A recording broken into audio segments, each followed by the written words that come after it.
is here.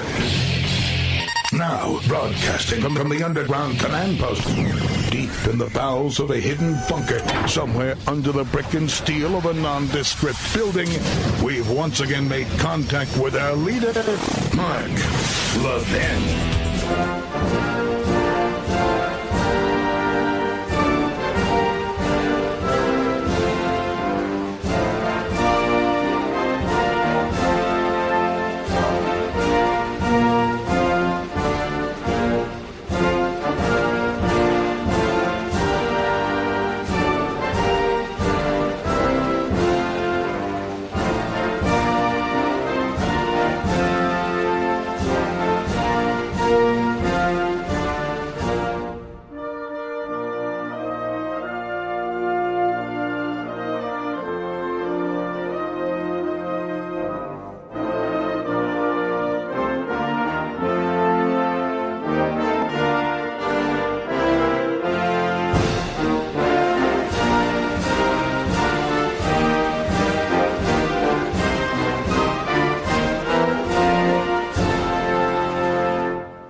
Mark Levin here. Our number, 877-381-3811, 877-381-3811. By the way, they're reporting that Hunter visited 13 countries with Daddy.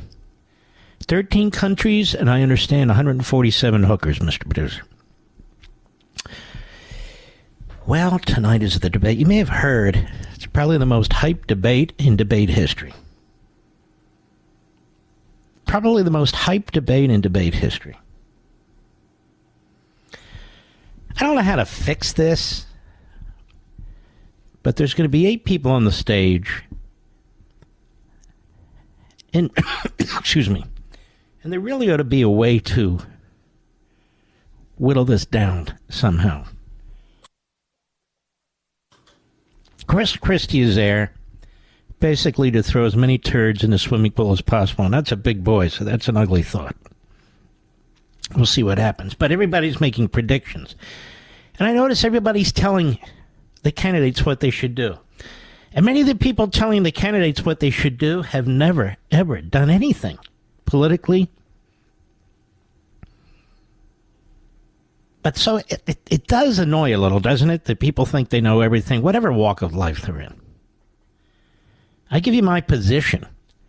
I don't know what they should do unless I'm advising one or more of them. I'll give you my opinion, but I'm not cocksure of it like everybody else seems to be. And here's one of the reasons why. A candidate like Ron DeSantis, as an example, he's not sure who's going to come at him. They're going to pile on, how many different issues are going to be thrown at him, and if he's going to have an opportunity to respond. You know, if he is the recipient of Machine Gun Kelly, that is attack after attack after attack after attack, he's going to have to figure out how to deal with it. And that's going to be the goal of some of them, because many of them are running for number 2. They want to be the first person in the second tier because they're praying, they're hoping, they're in this for a reason that Trump's legal woes somehow take him out. So they want to be in a position to take advantage of that. Period.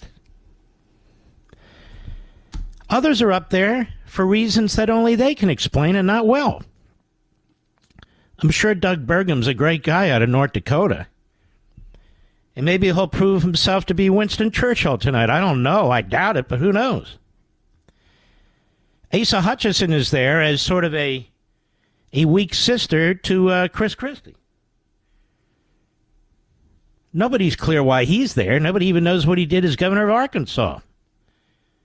In fact, the new governor of Arkansas, who is fantastic, Huckabee Sanders, she's having to clean up a lot of what he didn't.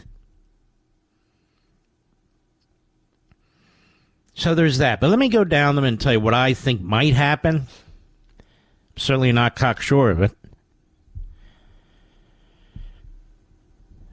Chris Christie has been heavily promoted by the media. He's never come out of single digits. He's gone from maybe low single to mid single or mid single to low single. And he, along with Vivek Ramaswamy, and I'll get to that in a minute, are the favorite of the media. Not just liberal media, but conservative media. Christie, they believe, will be very entertaining. And for the left, they want him to destroy DeSantis, maybe destroy Ramaswamy. And I would ask you this. Is this what you want from a candidate? A guy that blew out Marco Rubio by saying he memorizes his lines? I'm hearing that already from him and Vivek Ramaswamy. Like they don't do any prep and they don't have any one-liners ready. Ronald Reagan had a one-liner ready, memorized. It absolutely blew away Walter Mondale.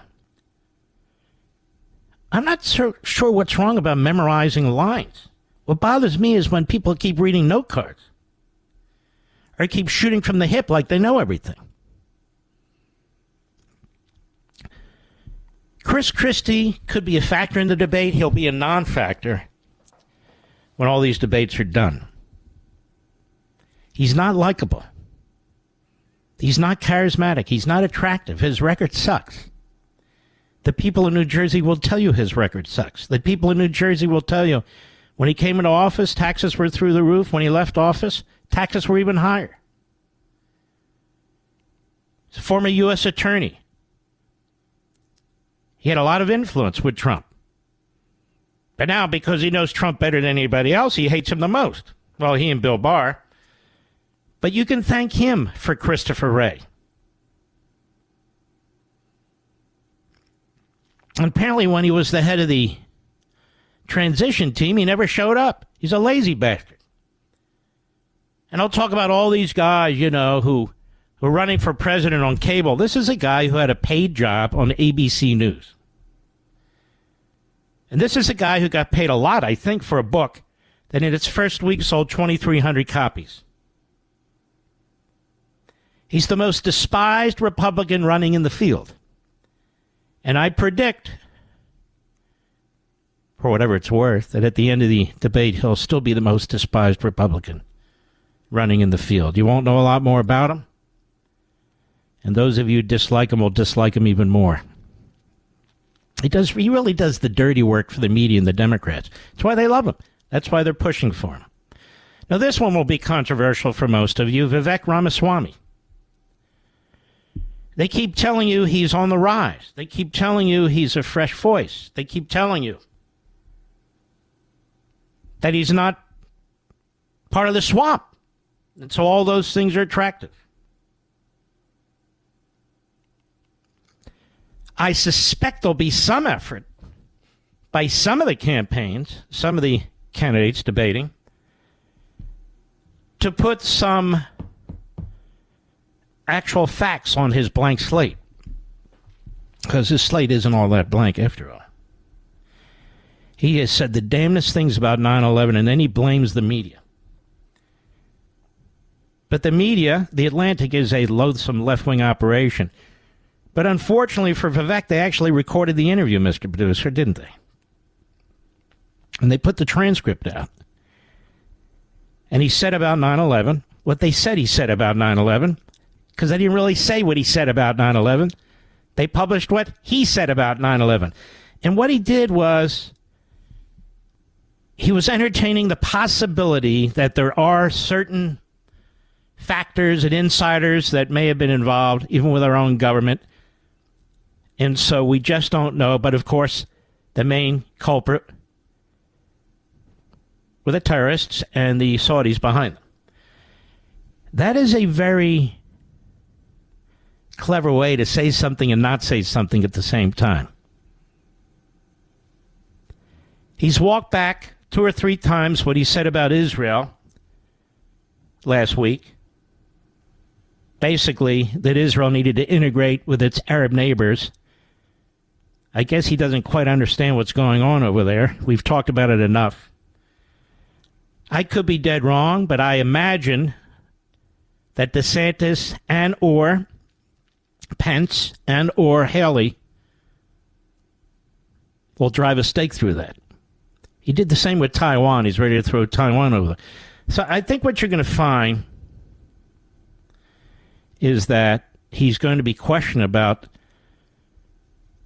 his policy statements and how effective he would actually be. I mean, he says he wants to get rid of the Department of Education. So did Reagan.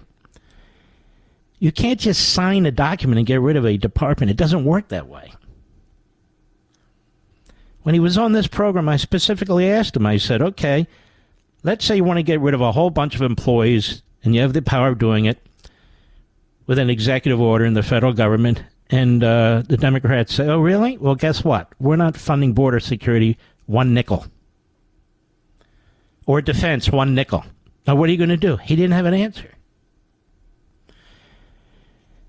I think that's the sort of thing that will happen, and I still think many of you will be very impressed and even view him somewhat as a victim. That's my guess. I don't know. Let's see here. We have DeSantis. Well, the media has basically written him off. They've basically said he's lost too much support. He can't fight his way back unless during the course of this debate, 1 out of 8 people, somehow he demonstrates that he's the Babe Ruth of baseball. So they put the test very, very, very, very high, almost impossible to reach. They don't like DeSantis in the media. Many conservative hosts don't like DeSantis. Many of you may not like DeSantis, and one of the reasons you don't like him is you view him as the greatest threat to Trump. Or you certainly did. And another reason a lot of people in the media don't like him really has nothing to do with Trump. That he's a fantastically successful governor, no matter what you're going to hear tonight. People speak with their votes and they speak with their feet. And in that sense, he is the Babe Ruth of governors. And in case of Christie, but there's a ton more U-Hauls leaving New Jersey for Florida than gone from Florida to New Jersey, that's for sure. Now, that said, he'll have to figure out how to deal with a possible pile-on. That is, one candidate after another, after another, after another, firing off different issues, and it puts you in a defensive posture where you cannot define yourself and people are trying to define you. And I wouldn't be surprised at all, because there's no prohibition, that some of these campaign teams haven't been working together. It's quite possible, because remember, a lot of them want to be number 2. Vivek Ramaswamy, there was a big piece, ABC News, told a number of so-called conservative leaders and conservatives in his inner circle that he was trying to persuade to support him that his number one goal is to take out DeSantis. Don't yell at me. I'm telling you what he said, according to the people who were with him, including some donors from the donor class. Nikki Haley, I think she's a very tough road to hoe. I'm not exactly sure what lane she is in. She's better than Bush, the Bush family. She's more conservative than they are, but not by much. Not by much. When it comes to foreign policy, she's a traditionalist. She's a Reaganite, as am I. But unfortunately, I think in the conservative movement and the Republican Party, we go through these cycles. We went through these cycles prior to World War II and the attack on Pearl Harbor. We went through the cycles again in the 1950s with Robert Taft, President Howard Taft's son. Robert Taft always denied that he was an isolationist, but he was pretty damn close. And we have that going on today, I think. It's almost a Charles Lindbergh type mentality where they call themselves American Firsters too, which is something that really needs to be defined one day. I'm an American Firster. I believe in the Constitution and liberty and the number one defense on the face of the earth. I also believe in alliances, so we don't have to have a draft, so we don't have to send all our men and women all over the place, because we have people willing to take on our enemies for us in an alliance with us. Alliances are two-way streets, or they're supposed to be. We'll see how she does. She could... Look, it's possible for any of these people to be standouts. I just said it's really unpredictable because of the number of people up there and the whole way this thing develops. It's hard to plan. You can plan statements, you can memorize lines, you can have one-liners, but you cannot control the environment. There's just too many people there.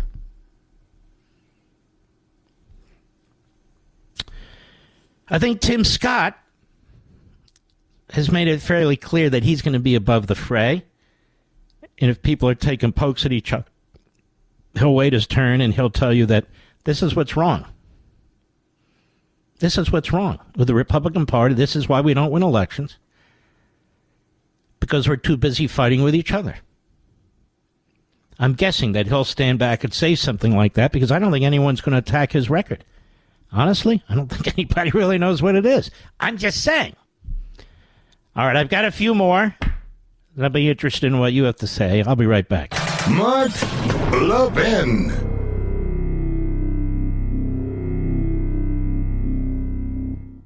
You know what helps me sleep well at night? Physical gold. I'm concerned about what the Biden administration is doing, and I've decided to learn more about gold IRAs to help me diversify. Did you know you can buy gold for your IRA or 401k? Gold can't be tracked like digital currency. No one has to know what you're buying, and there's no way to print more. My best resource for gold IRAs is Augusta Precious Metals. Their track record is no less than phenomenal. Learn why thousands of Americans are getting gold IRAs as part of their retirement portfolios. And you need to contact Augusta Precious Metals and get their free guide. I'm serious. Text Levin to 68592. Again, text Levin to 68592. Levin to 68592 or go to AugustaPreciousMetals.com. That's AugustaPreciousMetals.com. Text date and message rates may apply. Performance varies. Consult your financial professionals before making investment decisions and get risk disclosures at AugustaPreciousMetals.com.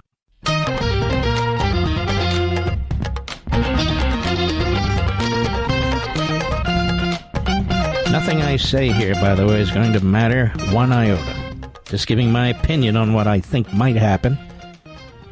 But I'm already telling you that it's almost impossible. I've been around long enough. People will say things to me like it's a two-man race here or there. It is, it's this, it's that. It's never as people say. It just never is. And,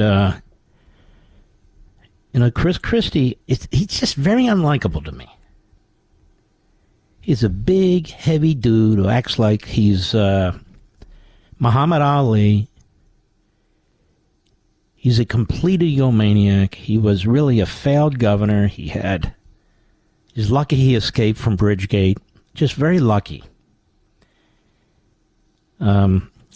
He took money that was for various hurricanes there and so forth and used them for tourist ads to promote himself. I just find the guy repulsive to me. I don't think that's a future president, and I don't think he's the future of the country. I don't think there's any way he would get elected. And so now what he's trying to do is burn down everybody else's chances. I'll be right back.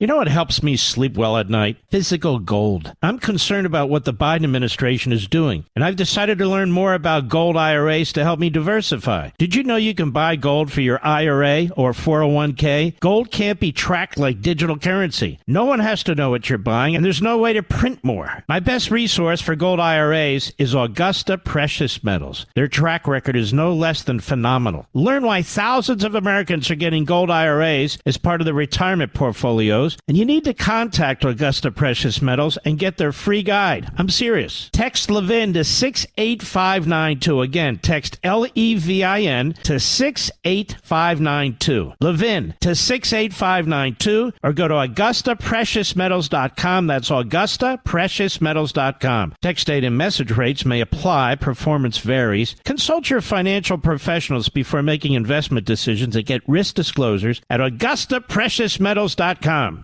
Blasting conservative fire. The Mark Levin Show. Call in now at 877-381-3811. Did anybody read that Donald Trump's life was threatened, Mr. Producer?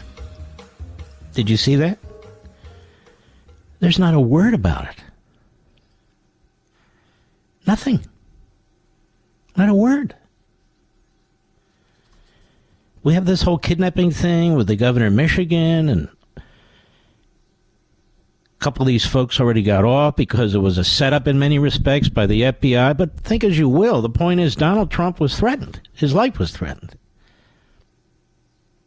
And there is no coverage. None.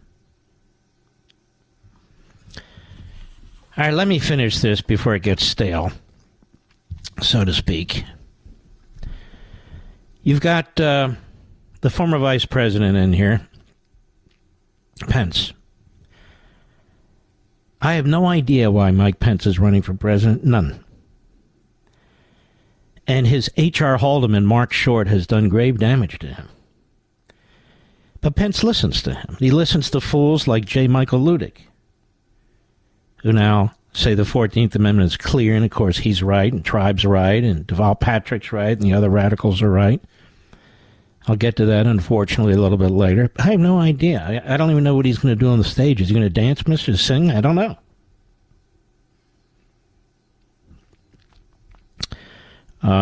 Maybe he'll stand up to Christie and say, you know, you're the new guy about this with Trump. You know, I really stopped him on 20. I don't know what he's going to do. But some of these guys understand that they have to make a splash noise because, you know, when you're supported by 3, 4, 5, 6% tops in the polls, you know, in the old days, you wouldn't even merit a place on a stage. Period. Period. And I think apart from a couple of these people, being honest with you, they don't merit to be president either. You're listening to my show because I think you want my take. I don't think the greatest thing you can say about running for president is that you don't have a record. I want to see the record. It's what we conservatives want. We want evidence. We want something. It doesn't mean you aren't the most fantastic human being in the world. Why are you cleaning off your Wikipedia site? I mean, we couldn't even get our Wikipedia site cleaned off, and it's not because I'm running for president, because those bastards are liars. But how do you get that done, Mr. Producer? We weren't able to get that done. Money is what's right. He paid to have it done. And we're not trying to whitewash anything. They're flat-out filthy liars about me. But not about Vivek. He just didn't want you to know certain things. Well, what's that all about? The comments on 9/11 are absurd. And then keep changing them, then blame the press when the press is recording your comments. And you can't get rid of the Department of Education by snapping your fingers. It doesn't work that way. I wish it did. I honestly do. That doesn't mean you're smarter and better and fresher and you're not part of the swamp. It's not the way it works. Unfortunately, you got to be really smart, strategic, build coalitions, and then kill the damn thing.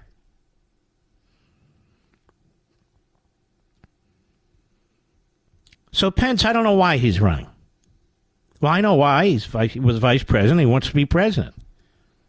Not going to happen. Asa Hutchinson, I don't get this guy at all. Is he trying to be a sort of a mini Christie? You're going to see in him the candidate with the least amount of charisma. Period. Doug Burgum, I have no idea why he's running. He's like a billionaire. I guess that's why he's running. I don't know.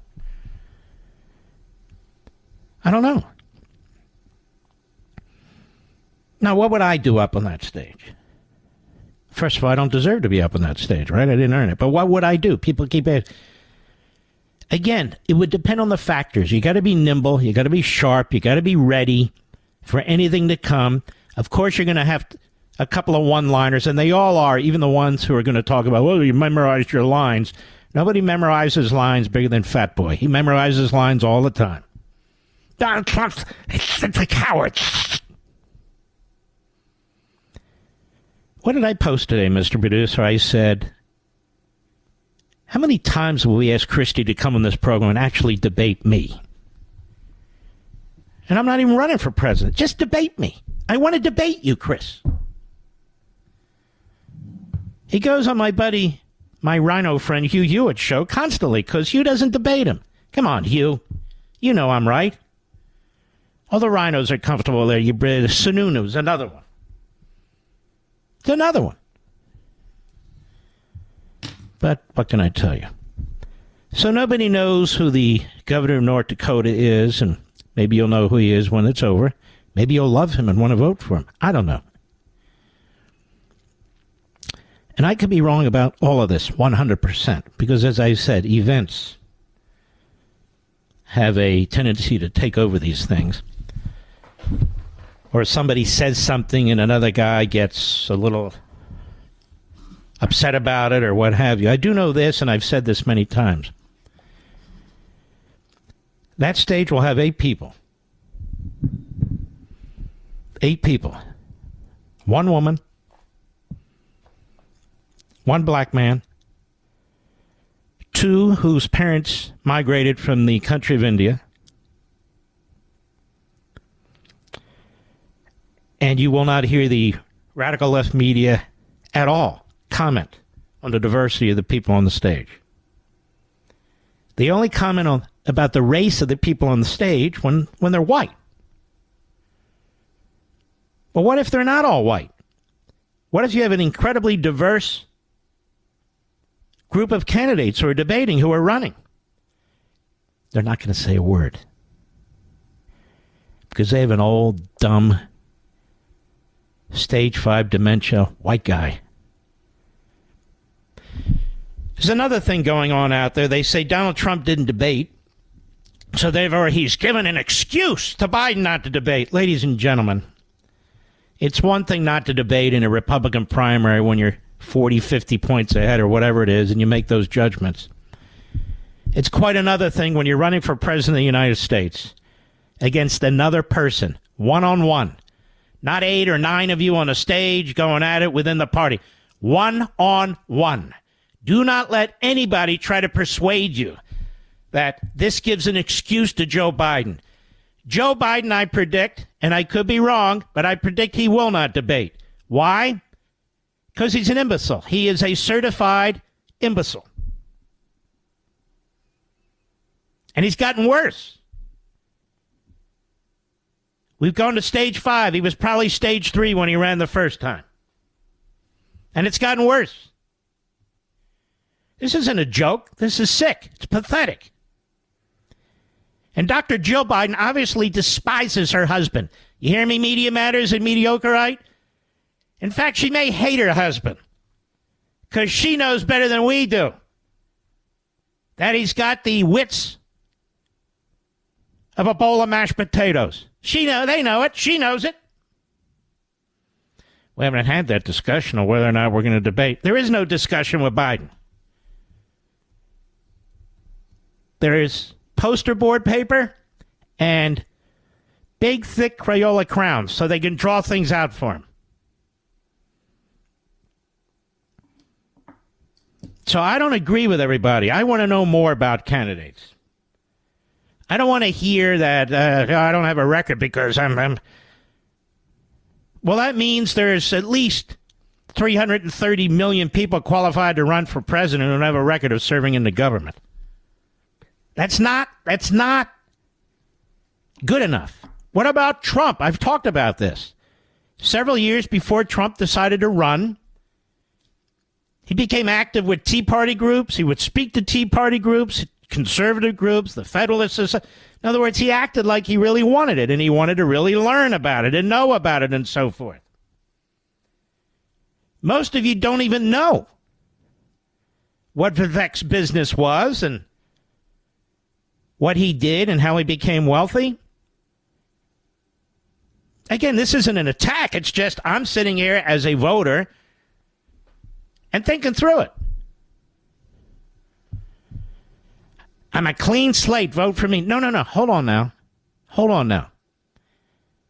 I don't know anything about this governor of North Dakota, too. Should I vote for him? He's a self-made billionaire, I believe. Seems like a nice guy. You got to be able to do more than talk the stripes off of a zebra. You just do. Or the spots off a leopard. Or the hemorrhoids off Chris Christie. You got to be able to do more than that. For me. That's just me. Just one person speaking here.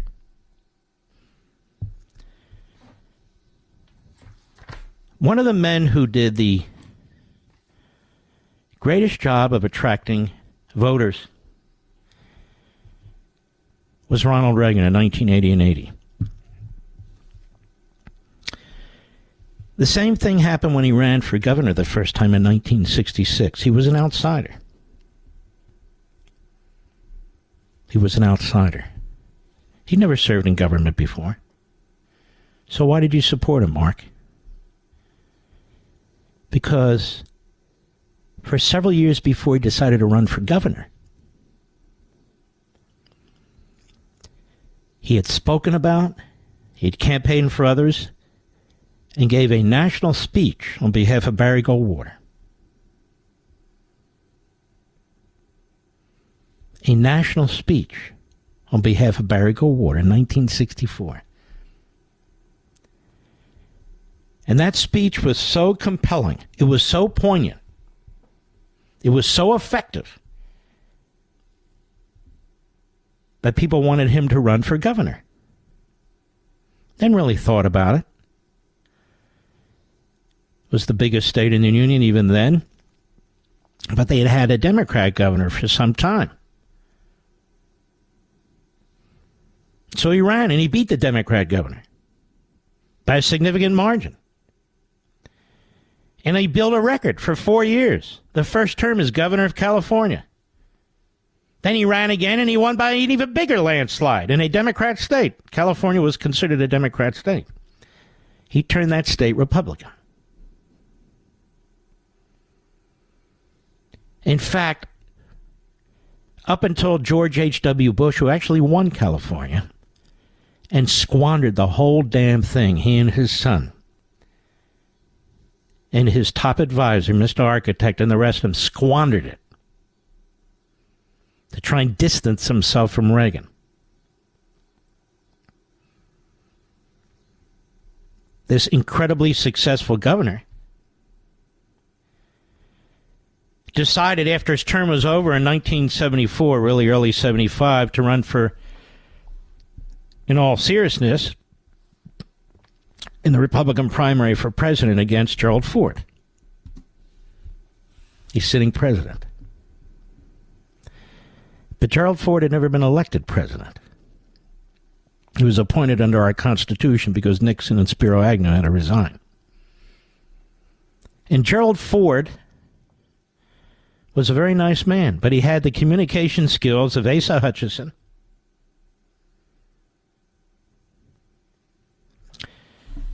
And he was every bit as nasty as Chris Christie. And Reagan had to take on people like that. He had to take on the Bush clan in Texas. He had to take on all these rhinos. The Rockefeller Group in New York, the Scranton Group in Pennsylvania. It was one state after another, and he took them on. And he almost knocked Ford out. It was about 100 electors, or I should say delegates. And he gave that speech, and people said after he gave his speech and Ford did, they said, we just nominated the wrong man.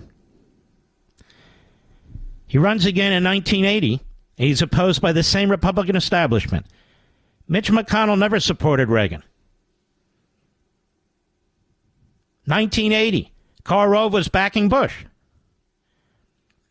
He likes to say in 1980 he was leading the campaign in Texas after Bush lost. That is provably false. Doesn't matter. One of the great presidents in American history. He had a record. Winston Churchill had a record. He wasn't interested in whitewashing his record. It was a strong record. It was a weak record. It was what it was. Margaret Thatcher had a record. John Paul II had a record. Helmut Kohl had a record. I can think of no successful great leader in our country or any country that had no record. None. I'll be right back. Mark Levin.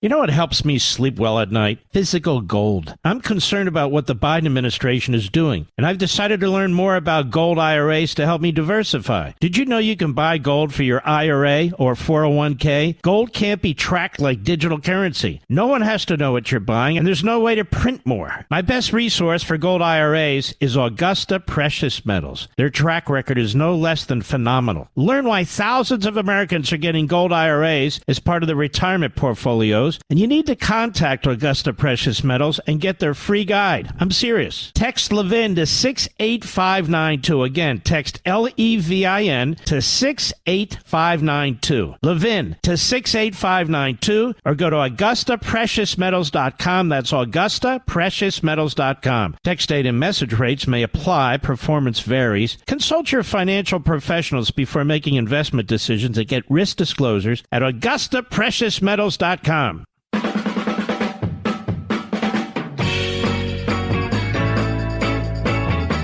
I think we're going to only be able to squeeze in one caller right now. Let's go to Tom. WABC, New York. Tom in New Jersey. Go right ahead, please. Good evening, Mr. Levin. How are you? Well, thank you. Listen, I listen to you every night, and I also watch you on Sunday evenings for a long time. And I just want to say I have a lot of respect for what you do on the radio. And I was quite moved yesterday when I heard you talking about your Uncle Mo. I believe you were my grandfather Mo. Reuben. My grandfather Mo Reuben. Yep. Right, yes. So spoke about him. My dad was I'm a Vietnam vet myself. We're 3 generations of veterans in my family. Thank you. I was very moved about my father was a World War II veteran. So what do you think about this election now? You have 30 seconds. So I get it really easy. I like Ron DeSantis, but I'm a Trump supporter. Okay. And well, he's not on the stage tonight. So what do you think about the debate? Yeah, well, I hope Ron does well. You know, I believe in Christie. You're from New Jersey. What is your take on Chris Christie? I do not like him, and I did vote for him because he was a Republican at the time. But I was very disappointed in him, and he's not. What did he do for you? He did nothing. Nothing. He didn't do nothing. Nothing. He did nothing for that state, literally. I'm sorry I got to run. I really am, Tom. Thank you for your service, what your father did and all. We'll be right back. This segment of the podcast is exclusively sponsored by Pure Talk. Pure Talk offers great coverage and can save your family money on your wireless bill every single month. Go to puretalk.com to find the plan that's right for you. Thank you again for listening, and thank you so much for this sponsorship, Pure Talk. He's here. He's here. Now, broadcasting from the underground command post, deep in the bowels of a hidden bunker, somewhere under the brick and steel of a nondescript building, we've once again made contact with our leader, Mark Levin. Hello, America. Mark Levin here. We're going to circle back to the debate. I want to hear from more of you. But that said, something big happened today, and it can't be ignored regardless of what else is going on, and that is the assassination of the head of the Wagner group by Putin. Many conservatives are big fans of Putin, even though they claim not to be. Putin's an old KGB operative, as our friend Sebastian Gorka tells us all the time. Ruthless, vile, violent, anti-American. Always has been. Has murdered his way to the top. We have nothing in common with him. And if you believe in the first America agenda, then you don't believe the first thing to say is that America is threatening Russia, that America's imperialist, that America's colonialist, but for America. And that the Jewish president of Ukraine is a neo-Nazi, even though, A, he's Jewish and he lost family members in the Holocaust. If you believe in that stuff, there's nothing I can do for you. Seriously. You're probably in the wrong place, actually. Doesn't mean you have to agree with hundreds of billions of dollars going into Ukraine and so forth. It's not what I'm talking about. You got to know right from wrong, moral from immoral, evil from good, tyranny, totalitarianism when you see it. Anyway, we're not crying any tears here that the head of the Wagner group was assassinated by Putin. But it just demonstrates what Putin is and who he is. Putin overthrew the democratically elected government in Niger. Niger was one of our closest allies on the continent of Africa. They allowed our special operations, our special forces to operate from there.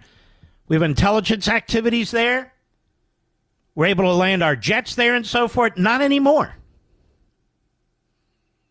Not anymore. Because Putin overthrew that government. Putin has backed Syria and the slaughter that's going on over there. Putin's backing Iran, as is China. And, of course, Iran's backing Putin. I mean, let's stop playing games. I mean, I don't understand well, I do understand it. These cycles happen, like I said before. We had it prior to World War II, and the consequences were horrific. How many of you like Winston Churchill? Was he not a great leader? Was he not a tremendous leader? Well, Churchill kept warning about Hitler. Nobody would listen. Britain lost a lot of people in World War I. So did we. There's tremendous isolationism going on that continent, as well as in the United States. The first American movement back then, led by the likes of Charles Lindbergh, opposed any support for Europe, any support for Britain, even as Hitler broke out and started conquering one country after another. We heard the same thing of the Sudetenland. That was always German. Oh, they speak German in so much of Austria, so okay. Oh, the Czechoslovakia. Oh, okay, well, you know, that threatens them. It's right on the border there. They have a right to... Same damn thing. Same damn thing. And we don't even listen to what Putin says, what he writes. He's already threatening Poland and Romania and the Balkan states like Lithuania, Estonia, so forth. He's not hiding it. Moldavia. Oh, okay, he can have that. Okay, Crimea, all right, what else? Georgia, he'd take half of that. He's already been doing it. If it wasn't for Ukraine, if Ukraine had rolled over and played dead when they were invaded, which everybody expected them to do, if it wasn't for the brave Ukrainians with our support and support of NATO countries, not troops, not even air cover at this point, just support against the great Russian military, against their long-range missiles, against their jets and their bombers, against their Navy and the Black Sea, we might now be in World War III. Because there are red lines with triggers all over the place in NATO. It's the Ukrainians who have prevented World War III. Forget about Biden and his idiots. They have prevented World War III. Everybody has it backwards and upside down and inside out. They stand between Putin and NATO. They do. They stand between Putin and Poland, between Putin and Romania, between Putin and the Balkan states, between Putin and Moldavia, and beyond. Anyway, circling back. So apparently this private jet, the Wagner Group boss, had several. He wasn't all that far from Moscow. He was apparently in between Moscow and St. Petersburg. Was shot out of the sky with a missile. Poof. Shot out of the sky. 10 people on the plane, as far as we know, including 3 pilots. Now, there's some people out there, well, we don't know if he's dead. Maybe they killed him earlier. No. he killed him. This is the way he killed him. There's no need to pretend he didn't. There's every reason for him to get as much propaganda value out of this as possible. And that was expected, wasn't it? You're going to march on Moscow with tens of thousands of Wagner troops, these hardened troops, these vile, vicious murders?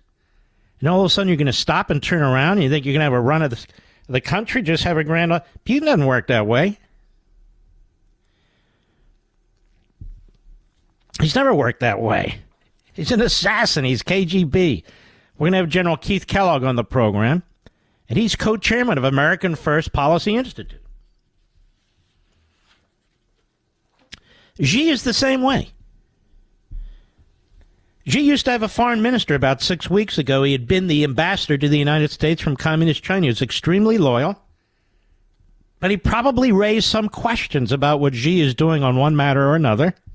Raised some concerns, perhaps. And he's disappeared. What happened to him? What do you think happened to him? They probably took him out back and killed him. Remember the former chairman of the Communist Party of China, who served his 10-year term? And, of course, Xi's changed all that, as most genocidal maniacs do. Remember they pulled him out of that conference, the Congress that was meeting, so everybody could see worldwide? What happened to him? He's gone. What do you think happened to him? He's probably buried in a shallow grave somewhere. That's what Stalin would have done. That's what Lenin would have done. That's what Mao would have done. That's what Castro would have done. That's what they all did.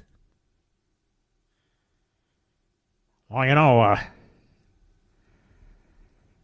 we're the threat to Russia. No, that's Russia's nukes are aimed at us, not Ukraine. They don't have any nukes anymore.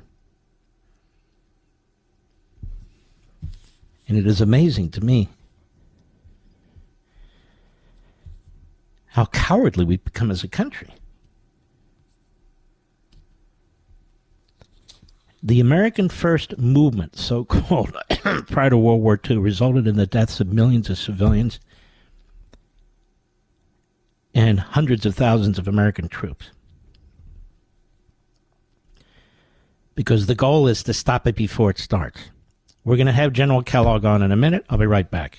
Mark Levin.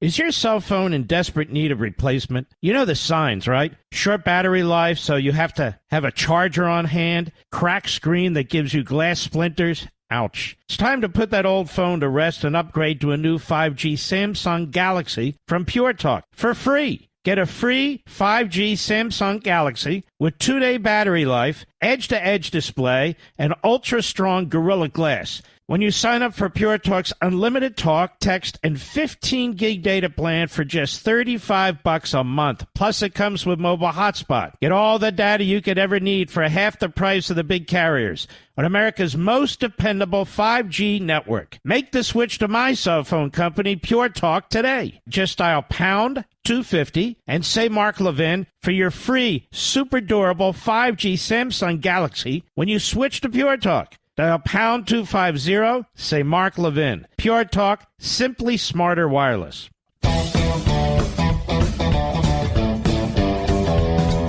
It's an honor to have our friend General Keith Kellogg, co-chairman of the American First Policy Institute, with us. General, how are you, sir?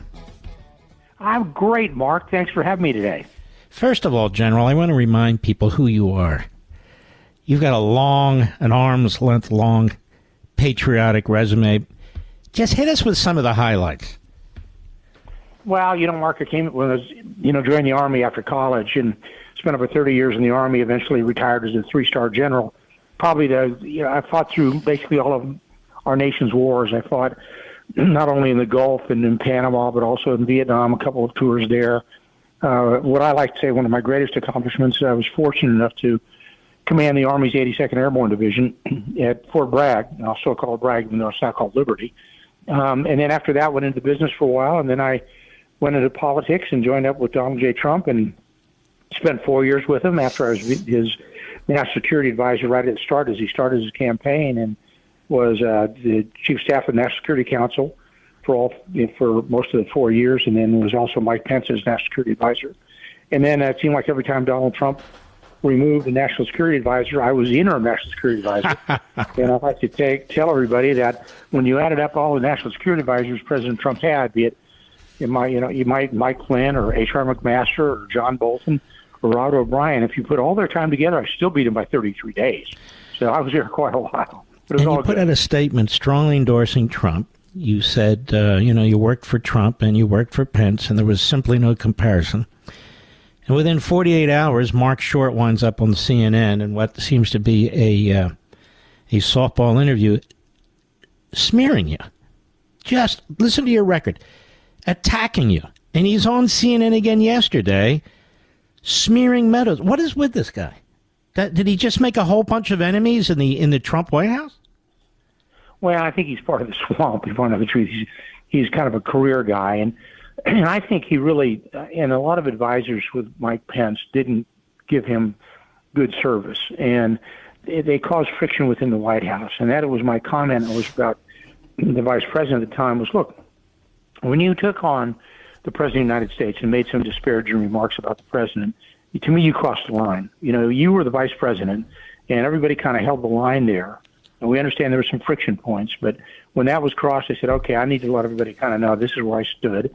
And I said it shouldn't have surprised anybody because I've been with Donald J. Trump, Mark, since 2015.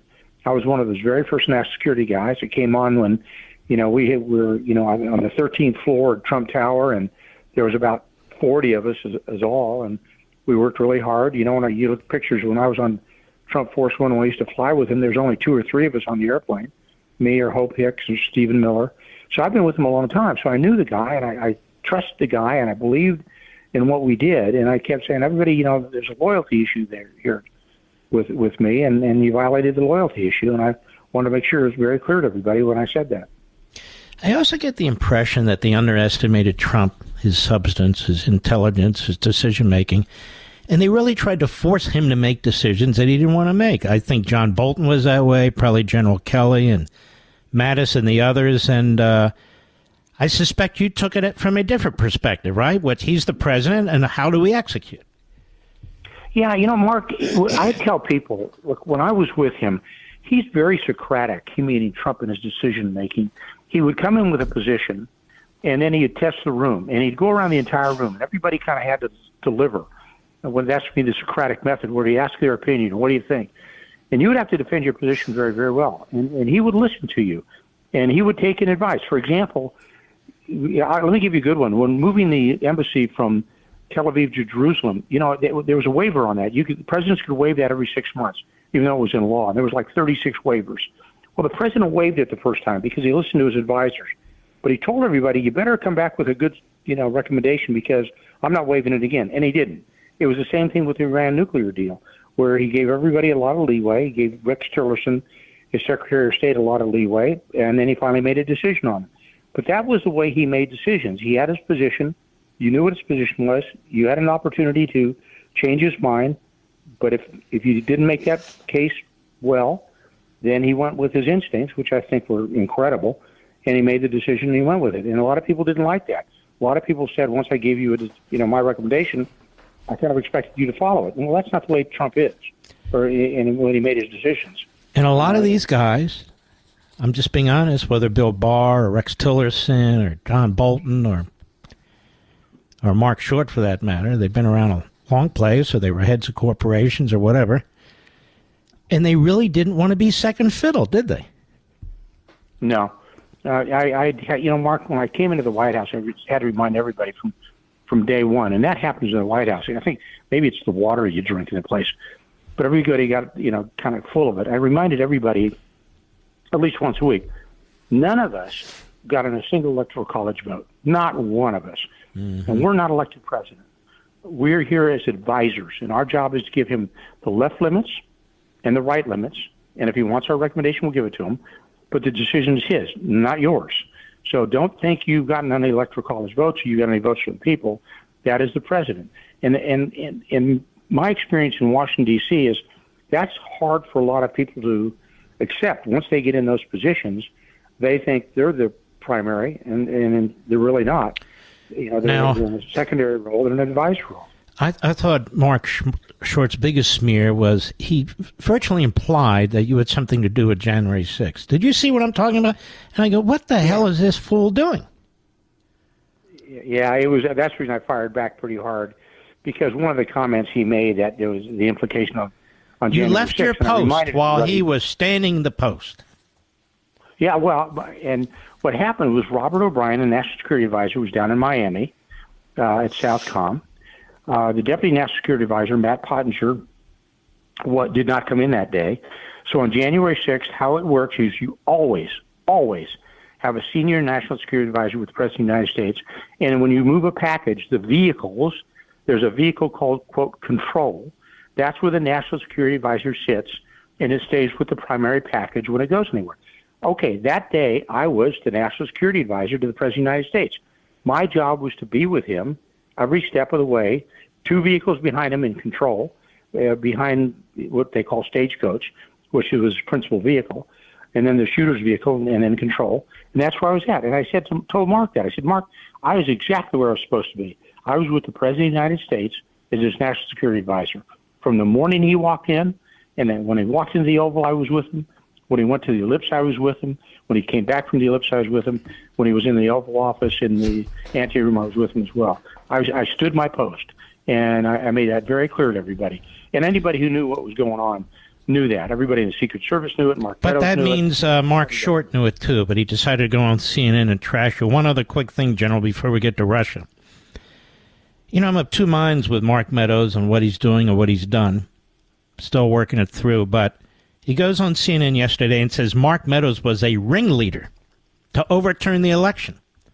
No, he wasn't. In fact, what does it mean, ringleader, in trying to overturn the election? Number one, you're allowed to challenge an election to the moment they're done voting on the floor of the House. So in that regard, he's an ignoramus. But Meadows is obviously not able to publicly speak. He's been targeted and so forth. What do you make of taking a shot at somebody who can't even defend themselves? Yeah, well, he was the chief of staff of the White House. He was on the phone. He was talking with him. He's not a ringleader. He was what he's supposed to be. He was the chief of staff, exactly as the name implies. All right. His job. We're going to have to run, General. I don't want you to leave. I want to get to Russia, which is why I really got a hold of you. The assassination that took place today. We'll be right back with General Kellogg. See you in a minute.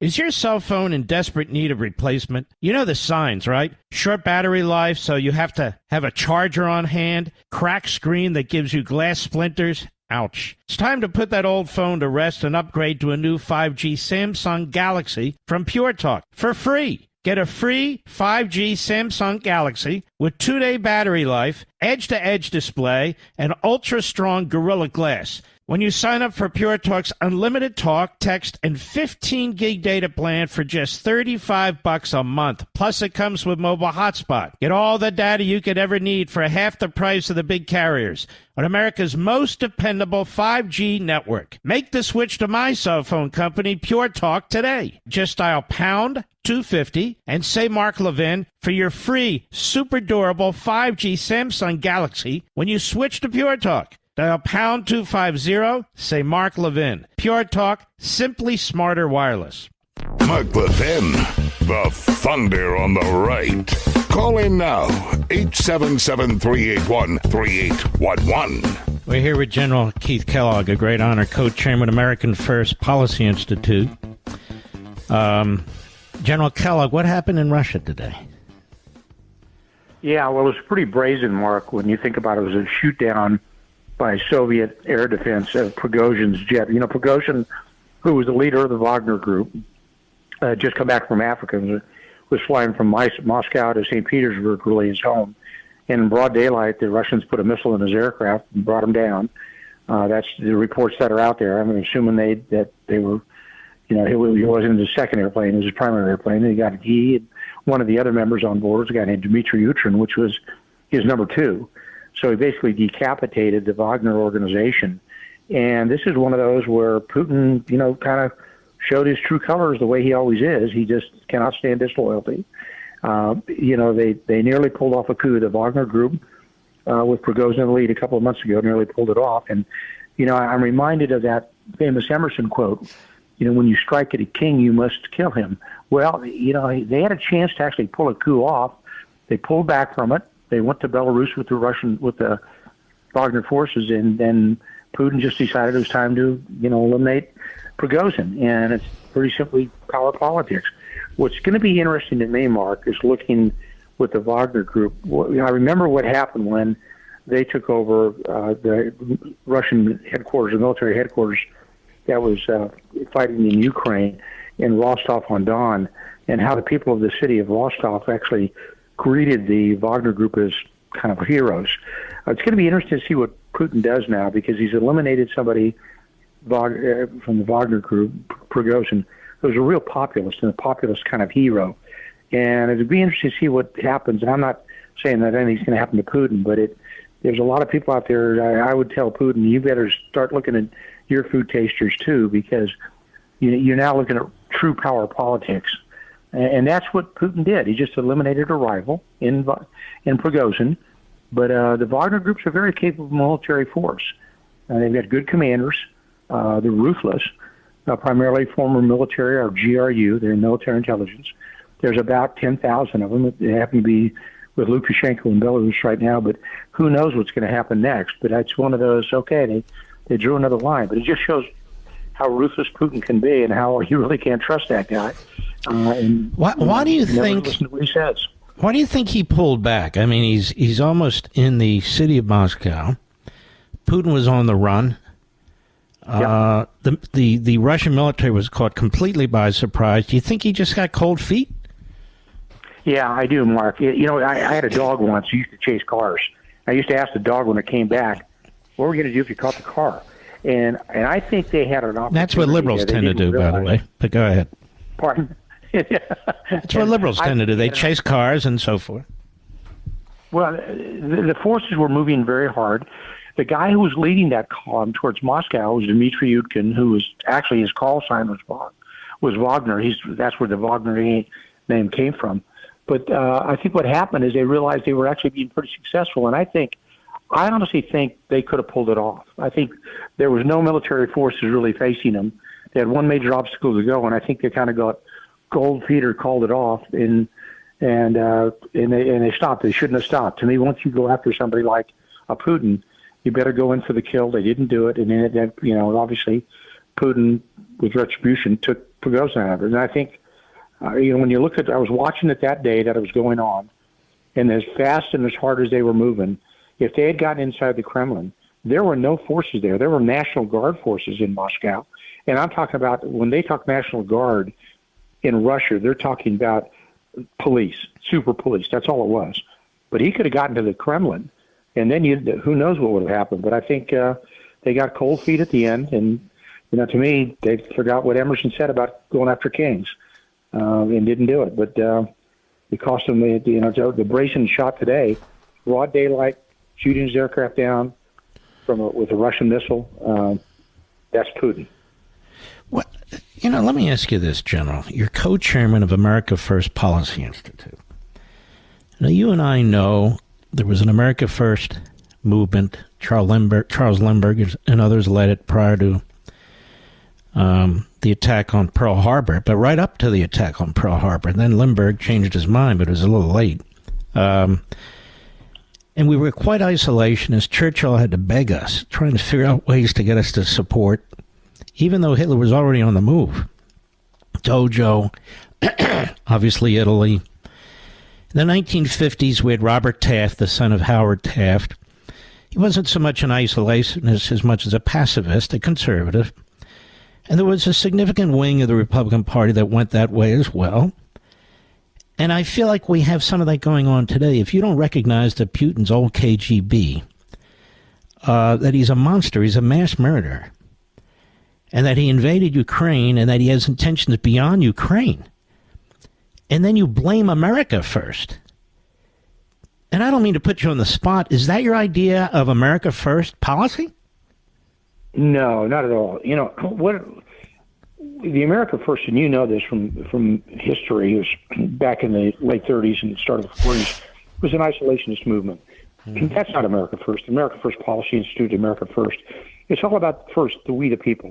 As the Constitution in the preamble says, it's all about ensuring that the United States is protected first. And I've been to Ukraine, and our position is pretty clear. Like when we worked at AFBI was, look, we're just saying we understand the Ukrainians are fighting their hearts out, but we haven't supported them the way we should support them. Aircraft or long-range missiles. Even the Abrams tank hasn't shown up on the battlefield yet. But at the same time, we owe it to the American people to explain to them why Ukraine's in our vital national interest, what our job is there, what we intend to do. And my take always with Ukraine isn't Ukraine. It could be Moldova as far as I'm concerned. My job is you're taking a strategic adversary, Russia, off the stage. And why that's important, because then it allows you to pivot to the Pacific. You know, when you look at the national security strategy of Biden, they talk about Russia as a threat. Got it. That's the reason we need to take them off the stage. But they call China a competitor. No, France is a competitor. China is an adversary as well.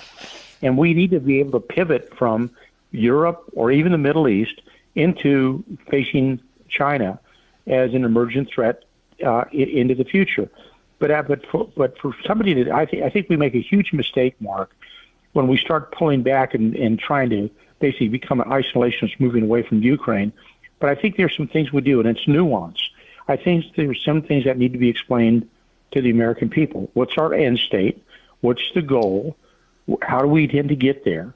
And how do we support our, the alliance as long as it supports American interests first? Let me just give you a quick aside. Every time a foreign leader would come into the cabinet room and talk to President Trump, the first thing out of President Trump's mouth was always, what's our trade balance with you? And the point he was trying to make is always about Americans first. And we must address America first, the people first. And then once we address our needs, then we go on and help everybody else. But it's not isolationism. It's not moving away from the world. It's moving the world and molding the world so it supports America first and our people first. Now, a couple of things in response to that, too. Look at what Biden is doing. Look what he's done in Afghanistan, the way he withdrew. Look what he's doing in Ukraine. Too little, maybe too late. Now look in the Middle East, what he's doing to the state of Israel, confronting Iran, which is now selling oil willy-nilly to the communist Chinese. They had 4,000 of our naval personnel surrounded the other day with drones just flying all over the place. There's speedboats surrounding our destroyer, as I understand it. And we're giving them $6 billion via South Korea. People are talking about $3.8 billion that Israel gets. We need Israel's alliance. We need Israel to help us in that part of the world, don't we? Oh, sure we do. And my concern is we've kind of turn the blind eye towards Iran. And I'm shocked what's happened, and that's where Biden's walked away from it, is, Iran and Saudi Arabia put together a deal, talking to each other. It was put together by the Chinese, not by the United States. And I think within a year and a half, what concerns me is you're going to see a nuclear breakout by Iran. And we're not going to be able to do it. Well, we can do something. We just won't do anything about it. Look, let me just give you an example of the national security strategy. But hold on one second. Israel's not going to tolerate that, so Israel's going to go to war. Are they going to have our backing? Well, they would have if Trump was in the White House. Yes, but I don't what know about if they'll this have guy? it with Biden. And it's that way because I think you're looking at an administration that's risk-averse. Everything they have done has been risk-averse. They never address the issue that's facing them. I don't care if it's immigration. I don't care if it's Ukraine. I don't care if it's China. They just kind of walk away, and hopefully that the American people won't pay any attention to it. Look, in the last 3 years, we've evacuated 5 U.S. embassies, in other words, because of the threat that we face. In the Trump administration, we evacuated none, 0. And I think they just look at any type of adversity as an ability to walk away and just kind of say, well, the American people won't care. Let's just not talk about it. And my concern in the Middle East is going to come up where you see a nuclear Iran.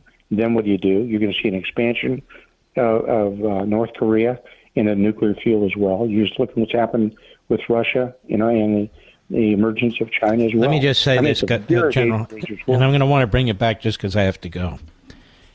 I don't think you're going to see a nuclear Iran. I think you're going to see a war. Because there's no way the Israelis are going to be able to put up with that. Because they keep threatening to use nukes against them. And if you're the prime minister of Israel, that means you got to do whatever the hell you can to make sure they never get nukes. Because you know the distance between Iran and Israel. You know how tiny that country is. They can't afford even a blinking mistake. All right, General.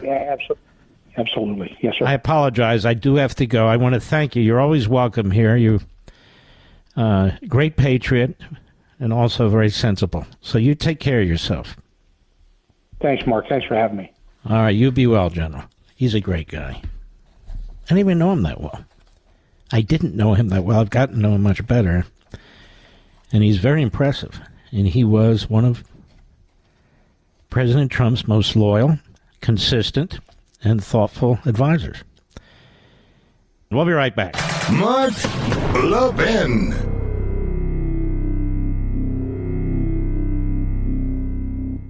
Is your cell phone in desperate need of replacement? You know the signs, right? Short battery life, so you have to have a charger on hand, cracked screen that gives you glass splinters. Ouch. It's time to put that old phone to rest and upgrade to a new 5G Samsung Galaxy from Pure Talk for free. Get a free 5G Samsung Galaxy with 2-day battery life, edge-to-edge display, and ultra-strong Gorilla Glass when you sign up for Pure Talk's unlimited talk, text, and 15 gig data plan for just $35 a month. Plus, it comes with mobile hotspot. Get all the data you could ever need for half the price of the big carriers on America's most dependable 5G network. Make the switch to my cell phone company, Pure Talk, today. Just dial pound 250 and say Mark Levin for your free, super durable 5G Samsung Galaxy when you switch to Pure Talk. Dial pound 250, say Mark Levin. Pure Talk, simply smarter wireless. Now, one of the things that's going to annoy the hell out of you after this debate is all the spin. You know I shoot straight. A big percentage of this audience, I don't know for sure, we don't do surveys and all the rest of it, probably disagrees with me on my view of Russia. Probably. There are people out there who like to listen to the show who may not agree with me on this candidate or that candidate. We're not here to have a Gestalt session. We're not here to agree with each other on everything. We're here to promote liberty, republicanism, capitalism, faith, the nuclear family, Americanism, our principles. That's what we're here for. And if we have disagreements, let's have them. But what you're going to find is there's going to be a lot of spin after this debate. So-called journalists, so-called hosts, radio and TV, they already have their minds made up. They already know who they want to skewer, who they want to promote. May I encourage you to put most of that out of your head? You can join me tomorrow. We'll go over this. We have another hour, don't get me wrong, but we'll join tomorrow. We'll go over it. And I'll shoot straight about it. I'll be right back.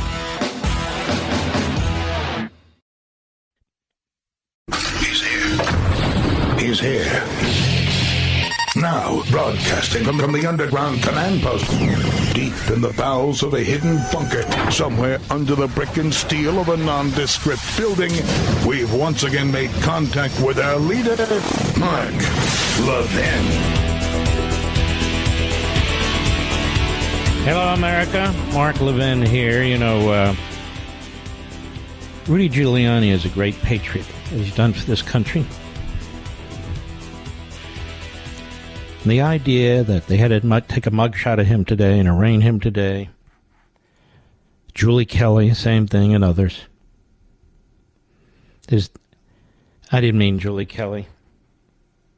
Julie Kelly is our friend. Yes?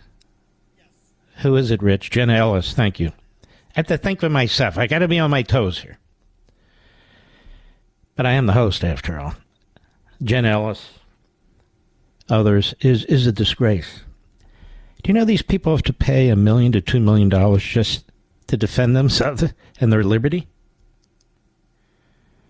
and their liberty? And for what? I wanted you to hear from Rudy today with reporters. And you'll notice if you're not on the side of the left, they just smear you no matter who you are. America's mayor, doesn't matter. Lawyers just doing their job zealously, not illegally. You're targeted, you're attacked. You and I, we see the big picture. We know what's going on. We're not legal analysts. We're not former federal prosecutors. We see what's going on here. And I want you to listen to Rudy with reporters today, and I want Rudy to know that you're welcome on this program anytime, Rudy. He and I go back a ways. Cut 9, go. Georgia, and I'm feeling very, very good about it because I feel like I'm defending the rights of all Americans, as I did so many times as a United States attorney. People like to say I'm different. I'm the same Rudy Giuliani that took down the mafia, that made New York City the safest city in America, reduced crime more than any mayor in the history of any city, anywhere. And I'm fighting for justice. I have been from the first moment. I represented Donald Trump, an innocent man who has now been proven innocent several times. I don't know how many times he has to be proven innocent, and they have to be proven to be liars, actually enemies of our republic, who are destroying rights, sacred rights. They're destroying my right to counsel, my right to be a lawyer. They're destroying his right to counsel. It's not accidental that they've indicted all his lawyers. Never heard of that before. In America, all the lawyers indicted. Now, whether you dislike or you like Donald Trump, let me give you a warning. They're going to come for you. When the political winds shift, as they always do, let us pray that Republicans are more honest, more trustworthy, and more American than these people in charge of this government. Because if our government is conducted this way, and the system of justice is politicized and criminalized for politics, your rights are in jeopardy and your children's. Donald Trump told you this. They weren't just coming for him or me. Now they've indicted people in this case. I don't even know who they are. These are just regular people making a normal living. They're going to bankrupt them. It's horrendous. And those are very profound words from Rudy. He had more to say. Cut 10, go. I don't know if I plead today, but if I do, I plead not guilty. And I get photographed. Isn't that nice? A mugshot for the man who probably put the worst criminals of the 20th century in jail.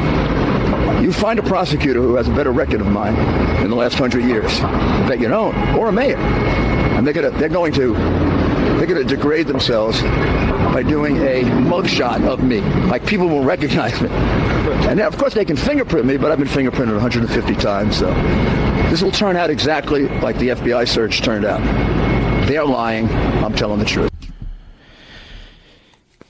The problem is it's the system that grinds you down, and then some people can't handle it. They can't go broke. The stress breaks them. They have emotional, nervous breakdowns. Their families. They have divorces. Some people are driven to horrendous ends, driven to drink. They do drugs. When your life is on the line and you're relying on a Democrat DA, to be honest, you're relying on one of these hack judges. This guy looks like he's a joke. When you're relying on Democrat juries, I mean, you're literally in hostile territory. For an honest shake, for an honest shot at justice, and your life is on the line, your liberty's on the line, and you're going broke, you got to make decisions about whether or not you can keep your home with your 2 kids and your wife. You got to make decisions about whether or not you can afford to send your kids to college. And this stuff's hanging over your head while you're begging and borrowing to try and figure out how to pay your lawyers, just so you can have a fair day in court, while the other side has all the resources they need, your tax dollars, the tax dollars of the people of a given state. This is how prosecutors win in this country. This damn thing needs to be fixed somehow, some way, someday soon. Because that's what's going on here. And it's a damn shame. And I'm not going to tolerate. I don't care who they work for. The same companies I work for. Other companies, I don't give a damn who they are. If they don't recognize this, then I will engage. Too damn bad.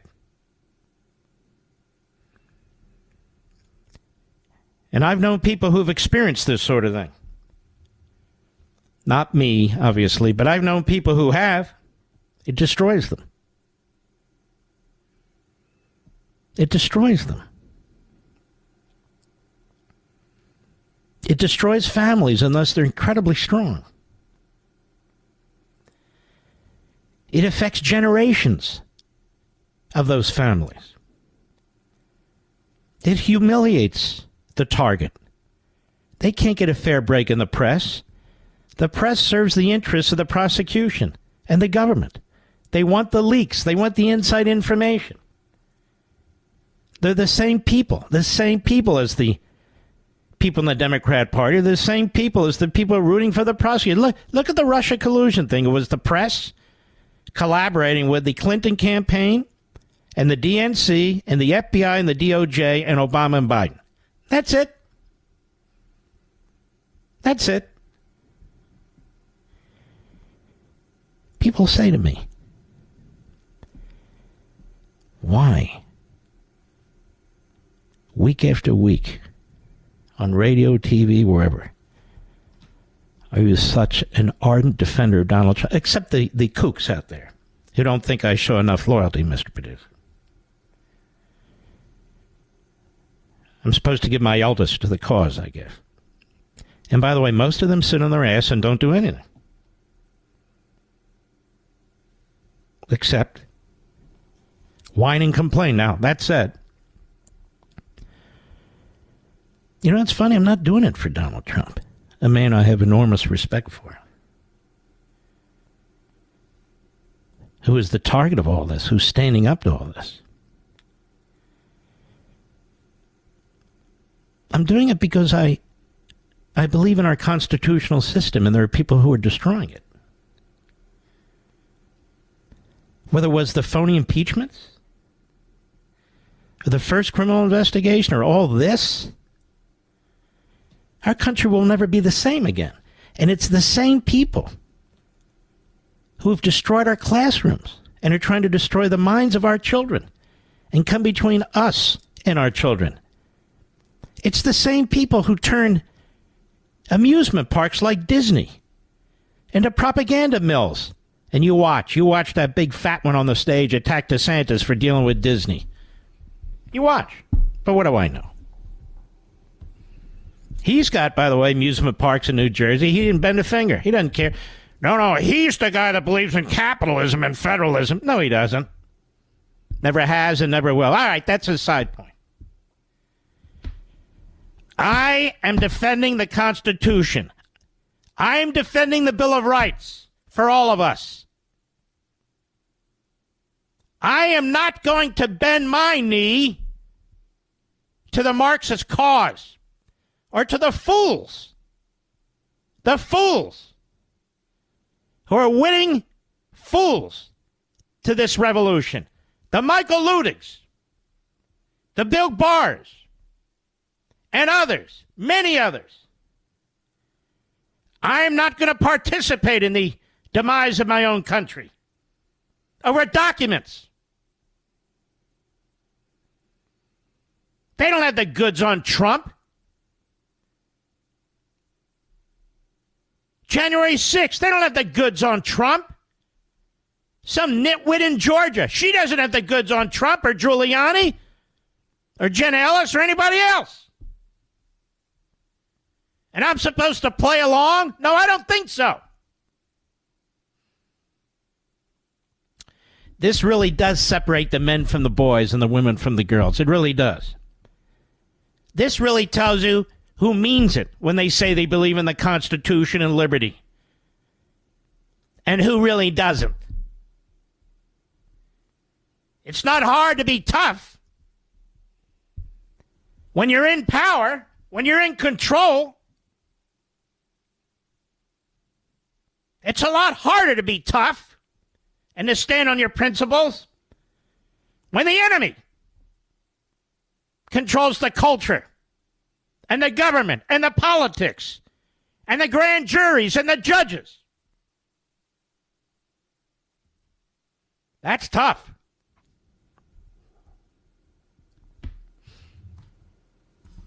It's one thing to say, like I'm sure some of the debates did, I believe in due process. I believe in the Constitution. Or, like the fat one, Trump, he's a coward, and, he's been indicted in 4 different places. Trump is a coward who is standing up to this. And Fat Boy is exploiting it to make a nickel and to draw attention to himself.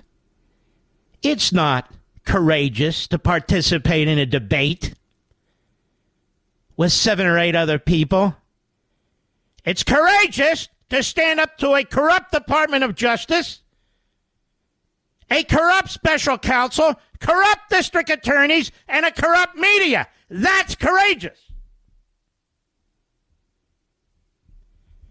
It's courageous to stand up to the teachers' unions throughout Florida, to stand up to the Disney Corporation, which is owned by a bigger corporation based in California, because you're going to take heat. That's courageous. What Chris Christie did in New Jersey was pathetic. Asa Hutchinson, pathetic. I can go down the list. All of a sudden, these are great leaders, America. All of a sudden, they're great leaders. They can't even defend people who are leaders. That's why so many of you are spellbound by Vivek.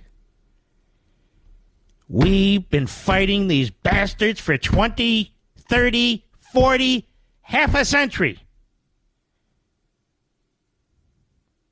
And Vivek was nowhere to be found. Now he's going to shut down by fiat the Department of Education. He's going to take on the communist Chinese. He's going to do this. He's going to do that. Where have you been, pal? Where have you been? Where were you 3 years ago? Just 3 years ago. Nowhere. Just saying. Nowhere.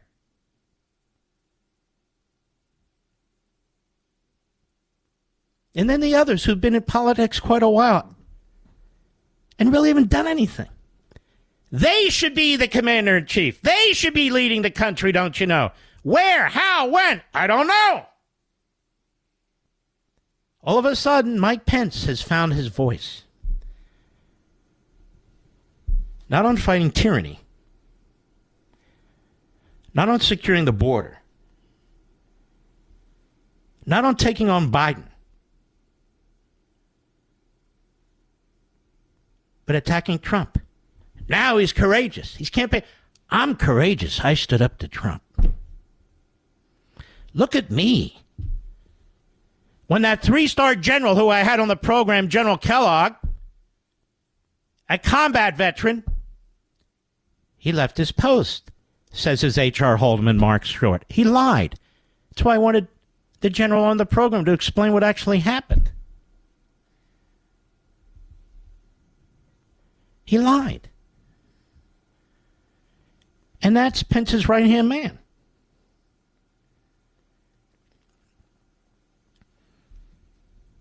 They hate Trump because Trump said, I'm going to stir the pot, I'm going to push back on the establishment,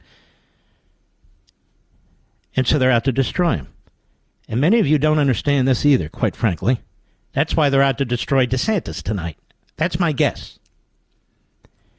You see, you can talk your way into and out of almost anything on a stage. It's drama. I heard one host just say or said something like, demonstrate this and demonstrate that and demonstrate this and what are you talking about?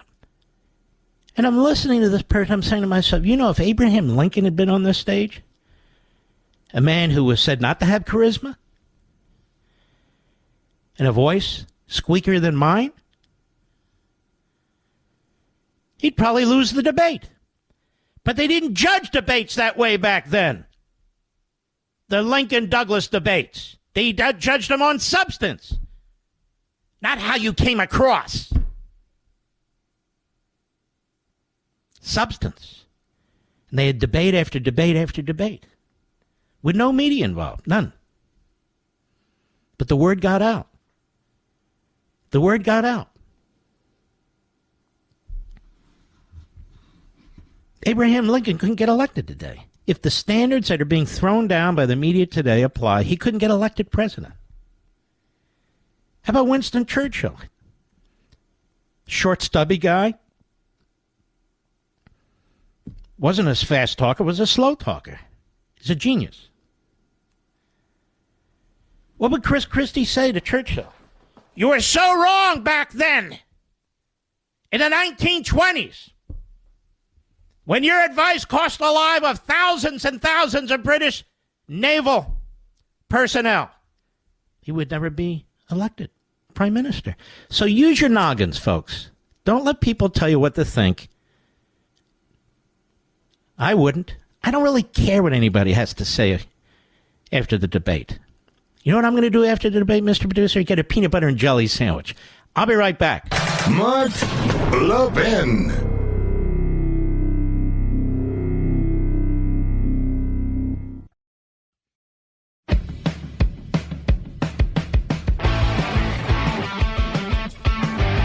If Joe Biden has demonstrated anything, it's that he doesn't give a damn about any one of you. I want you to understand that he doesn't view you as human beings. He views you as voters. That's it. He's got ice water in his veins. He always did. Same to the Democrats. You have millions of people who've crossed the border illegally. We don't know who they are. We don't know where the hell they are. And they're roaming our country. They're in our cities. They're in our rural areas. They're everywhere. Why are we supposed to assume that they're all wonderful human beings? We don't have any idea who they are. I mean, they're better than Americans. Americans commit enough crimes against Americans. So that's an absurdity, and he's doing this intentionally. Now, I want to pursue this a little bit further after the bottom of the hour. Stick with us. I'll be right back. The Mark Levin Show is tomorrow's morning show. You can reach Mark now at 877-381-3811. Little house cleaning here. I want to circle back to Meta, Facebook. And we're back.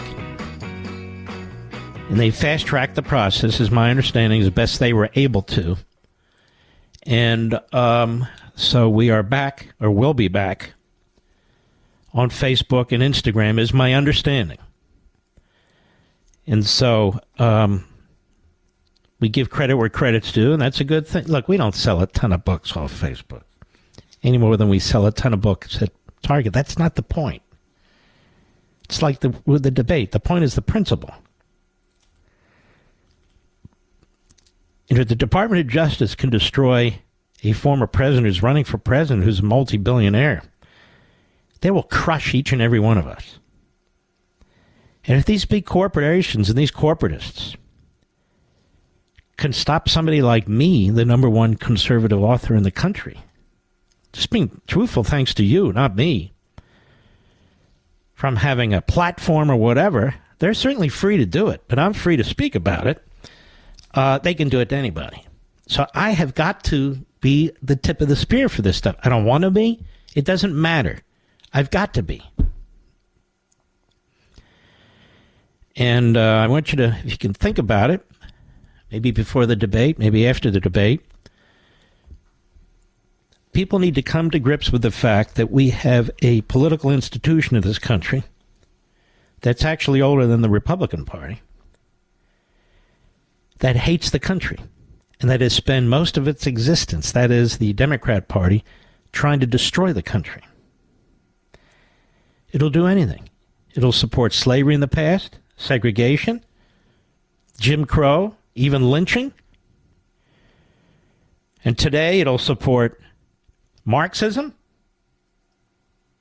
anti-Semitism, open borders, war on capitalism, war on your children, war on the nuclear family, parental rights. Doesn't matter. This is the party. A dear friend of mine, I think you wouldn't mind if I said so, Cal Thomas. One of the greatest columnists, not just today, but ever. Ever. And I'm paraphrasing. He said he's read the first 60 pages of the book. And by the way, it goes very quickly when you read this book. And then he thinks it's fantastic. He thinks we ought to have some kind of movement out there to help promote it beyond us. Wish I could figure out how to do that. I can't really balance any more balls in the air. You know, if any billionaires are listening out there, that could be fun, but it's not what I'm relying on. I'm relying on word of mouth. Relying on you. Spread the word. Because the word needs to be spread badly.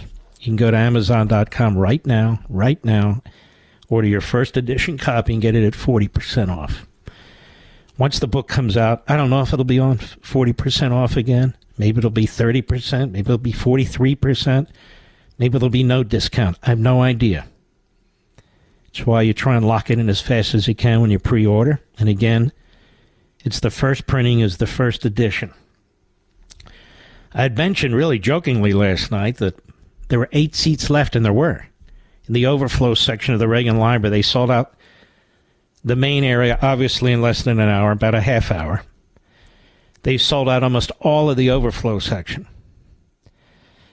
And so I said, I haven't talked about it. How many seats are left? They said 8. So I went on the air and said, there's 8 seats left. And Mr. Perdue, they were gone in 20 seconds. 20 seconds. The last thing that's left there for the Reagan Library, and I'm not going there till October, and I'm very excited about it, is they try to do all they can to maximize your access to their authors and to their speakers. And one of the things they do that's actually quite brilliant, I will be signing from whatever it is, 1 o'clock to 5 o'clock, something like that. So if you sign up now on their website, the Reagan Library website, they will make sure you get, I think it's a ticket or a bracelet or whatever it is. You don't have to stand in line for 4 hours. They have 1 hour windows, like 1 to 2, 2 to 3, something like that. Whatever it is, it's on their website. And you come within that time frame. You have the wristband or the ticket or however they do it. And you will be guaranteed a hello, which I can't wait to meet you, and that I will sign your book. You need to acquire your book from the Reagan Library. They can't do this for free. They got to keep up. It's a huge expense. That's all that's left. But I'd still love to see you. We don't have to make a whole day and night out of it if you want to do that. But that's what's left. Now, Eric Adams, the mayor of New York City. He's on CBS this morning, and this is what I was talking about Joe Biden at the bottom of the hour, and I'll elaborate in a minute. Cut 14, go. Is this a sign of progress, or does this speak to the humanitarian crisis your city is facing? This is not a sign of progress.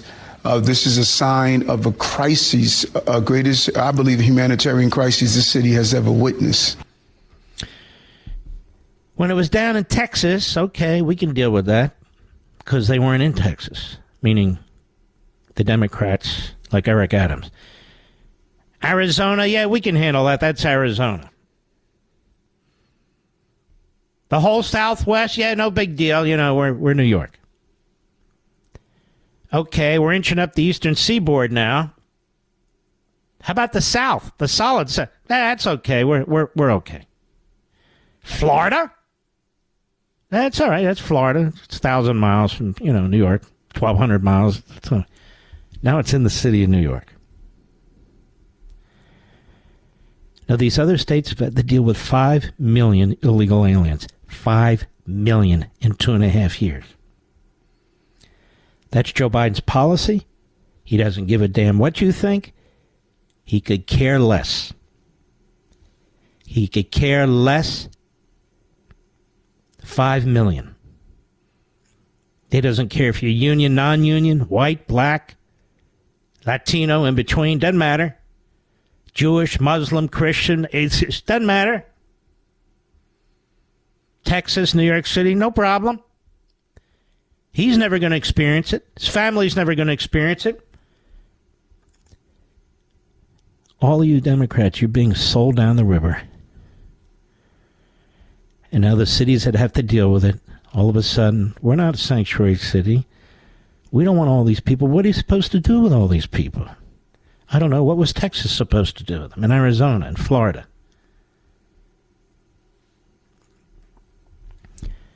Somebody hasn't called these mayors who are going to be held to account one day, and it's too bad the governor's race with our buddy Lee Zeldin isn't being held this November, Mr. Producer. Because he'd win hands down now in New York. Hochul is despised, and by the way, so is Adams. They're despised. You Democrats need to understand that the Democrat Party is about power. It's not about you. They don't care about you. Look what they've done. Everything they do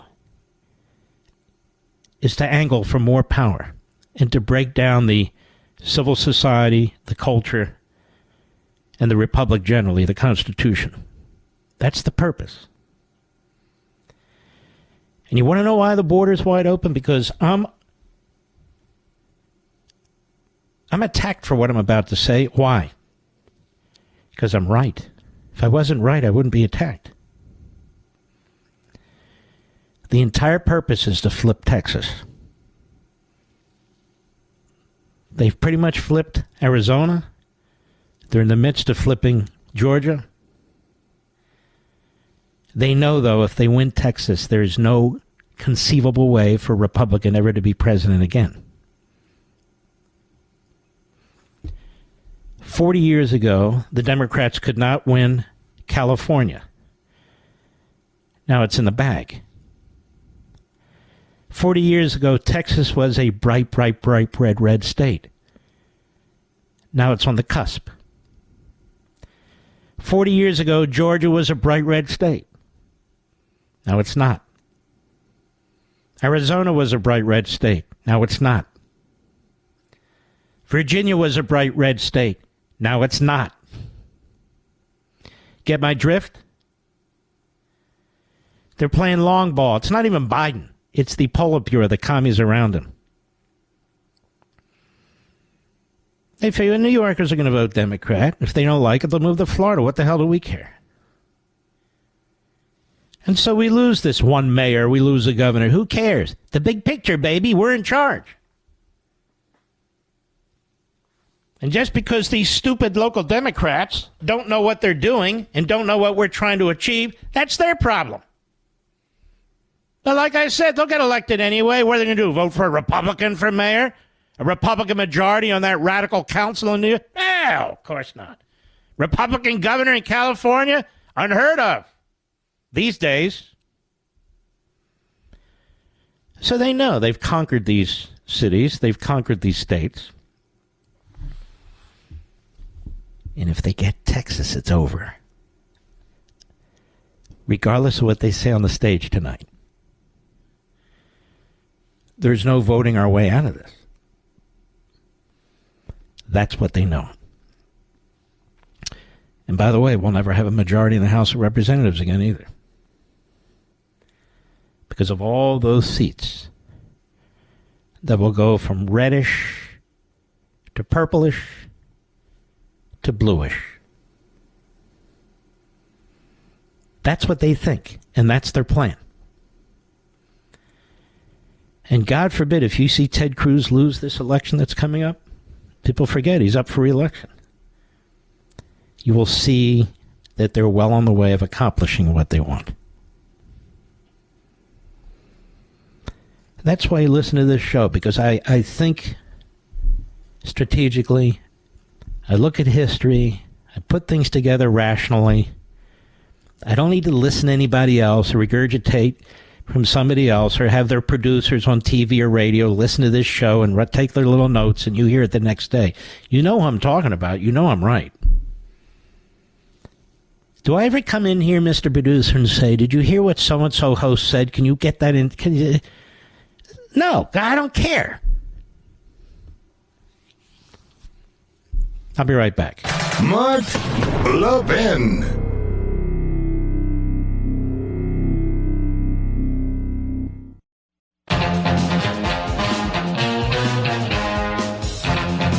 tomorrow, we will give you the real take on what took place during the course of this debate. But even more importantly, draw your own conclusions. And don't, in my view, don't be suckered by the tap dancing or the belly dancing or whatever it is. And certainly not the inside the Beltway crowd of any party, of either party, who are going to tell you what to think. We'll have fun tomorrow. We'll have substance tomorrow. I'm going to tell you what I think, not what you should think. But there's people who are already, commentators and others on different networks, different platforms and so forth, they already have their candidates. They already have an agenda. Not all, but too many. Not all, but too many. So we'll see how it goes. And just keep that in mind. You know what I say here all the time? Think for yourself. Think for yourself. You've got a lot of inside the Beltway types who are going to be commenting on this. Okay, great. You have to decide if that matters to you or not. I think this audience is the smartest of audiences. You'll make that decision. It'll be also interesting to see in the end if the appearance or lack of appearance of President Trump makes any difference. Not so much in the debate, but on how people are surveyed and polled in terms of his support. But I will say this. President Trump's basic support is unwavering. Nothing will move it. Nothing will change it. And you have the rhinos, the never-Trumpers, and the Democrat Party and the media, in many respects, they're responsible for that. Because his enemies are your enemies. And what they don't understand is you put your feet in his shoes and you say, what if I were in that position? And you believe he's fighting for you. Because why the hell else would he be doing this? He doesn't need it. Doesn't need any of it. When you go online, you will see the comments that some of these soon-to-be commentators will be making after the election. After the debate. And you'll know where they stand. So think for yourselves. That's the best advice I can give you. We salute our armed forces, police officers, firefighters, emergency personnel, our truckers, the freedom fighters in Ukraine and Taiwan. You, the greatest audience of audiences. God bless each and every one of you. And there will be a tomorrow. Don't worry, I promise. And I'll see you then. Take care.